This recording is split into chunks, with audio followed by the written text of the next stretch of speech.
2024년 공무원 국가직 영어 문제 12번 일치 불일치 문제 관련해서 같이 한번 분석해 볼게요. 문제 보시면요.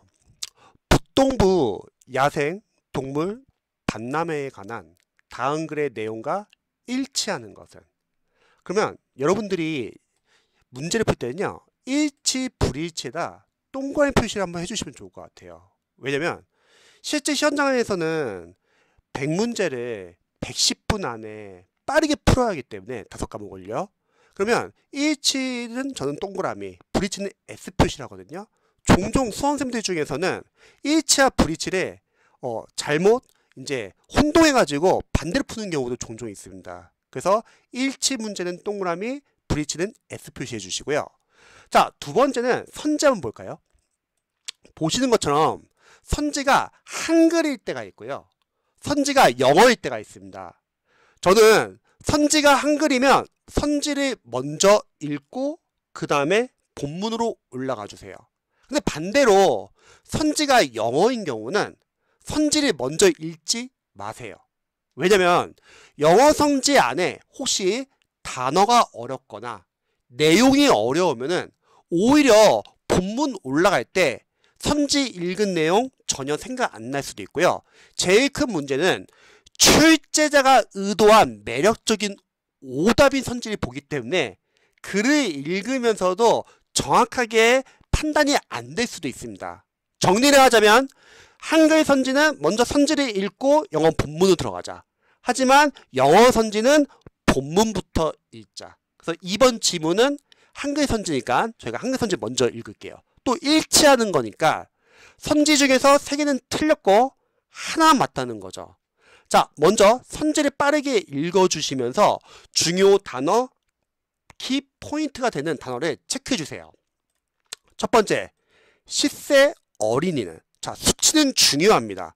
왜냐면 위에 본문 올라갔을 때 그 수치와 관련된 부분 위주로 봐주시면 되잖아요. 10세 어린이는 입장료 40불을 지불해야 한다. 그럼 저는 10세와 40불을 표시해 볼게요. 그 위에 지문 본문 올라가면은 10세와 40불을 좀 빠르게 찾으면 되겠죠. 두 번째, 공연과 강연의 입장은 선착순이다. 그럼 저는 선착순 이 부분 한번 체크해 볼게요. 그러면 나중에 본문에 들어갈 때 선착순과 관련된 단어 또는 재지술된 단어를 찾을 수 있어야겠죠.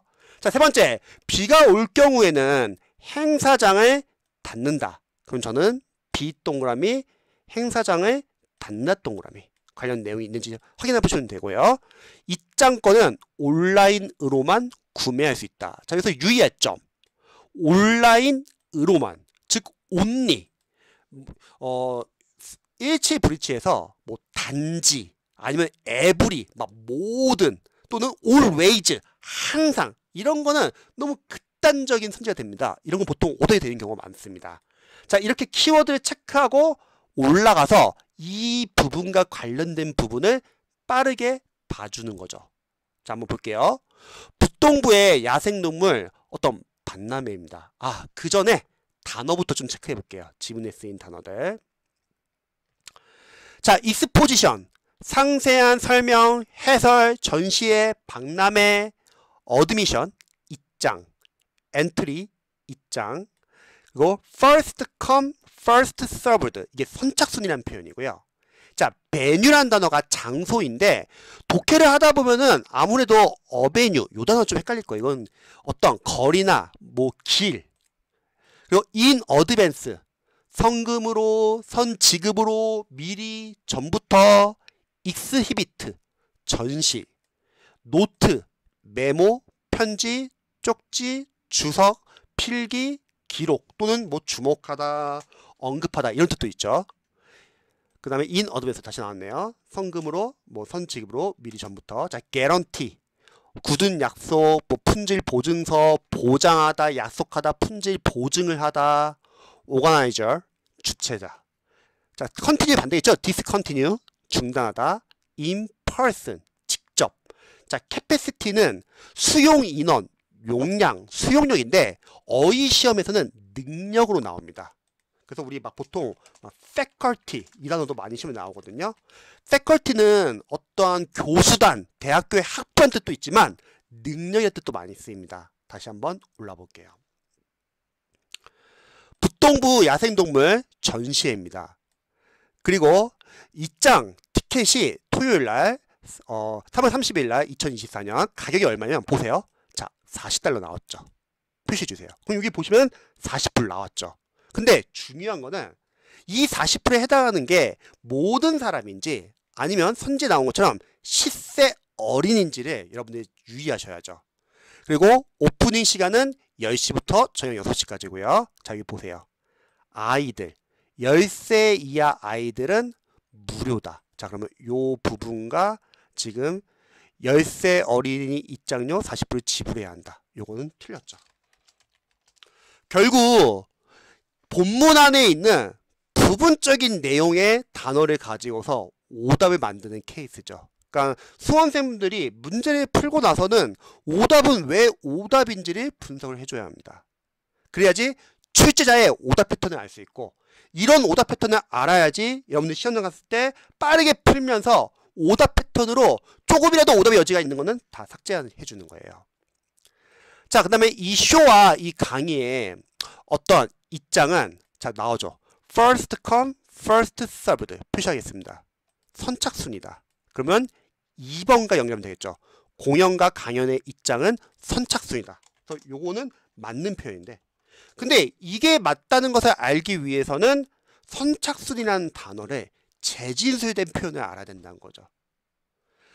자, 그 다음에 모든 장소는요 오픈됩니다. 비가 오거나 또는 뭐 해가 뜨거나 항상 개방된다는 거죠. 그러면 3번 보세요.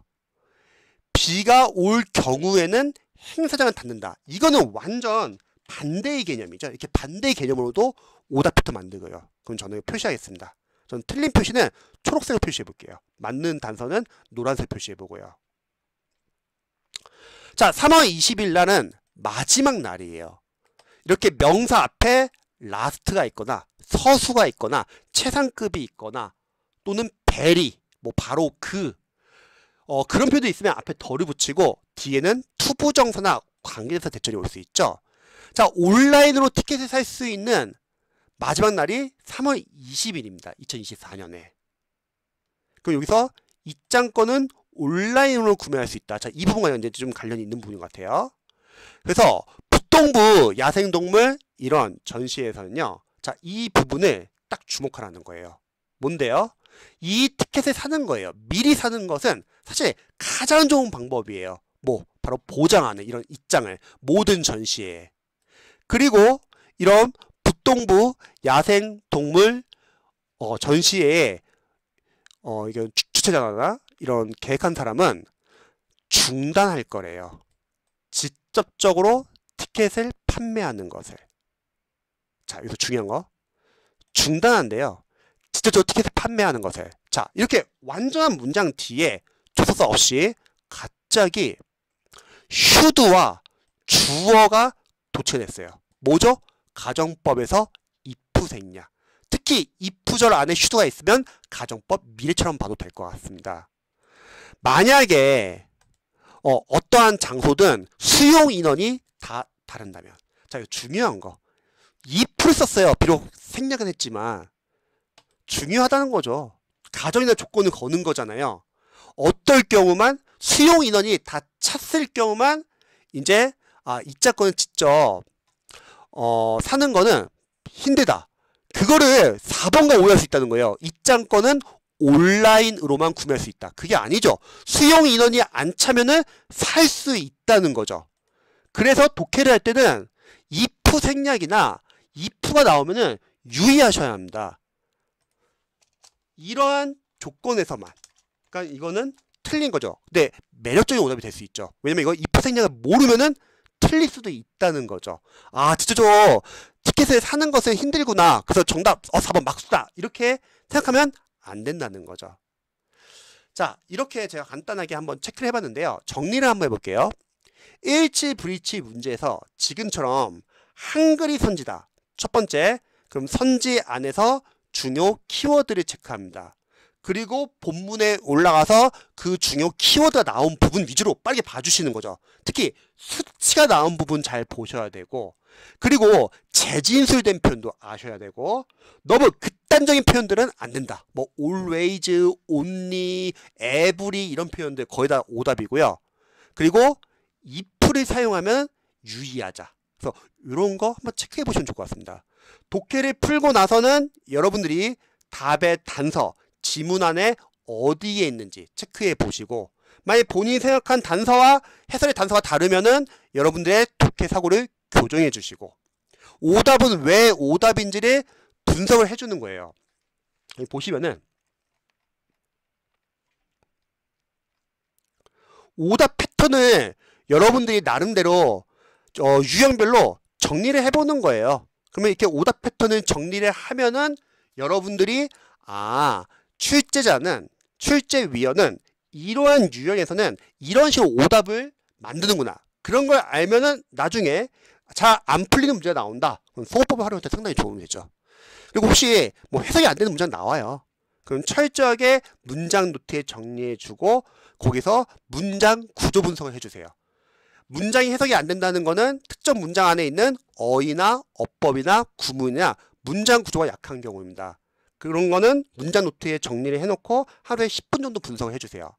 만약 문장 노트 정리를 안 하잖아요. 그럼 평상시에 본인이 어떤 문장 구조가 약한지를 모르고 넘어갔다가 시험장에서 비슷한 문장 구조가 나오면은 당황하고 머리가 하얘지는 거예요. 유의해 주시고요. 그리고 모르는 어휘들은 싹 다 어휘 노트에 정리해 주시고 자투리 시간에 자주 봐주시기 바랍니다.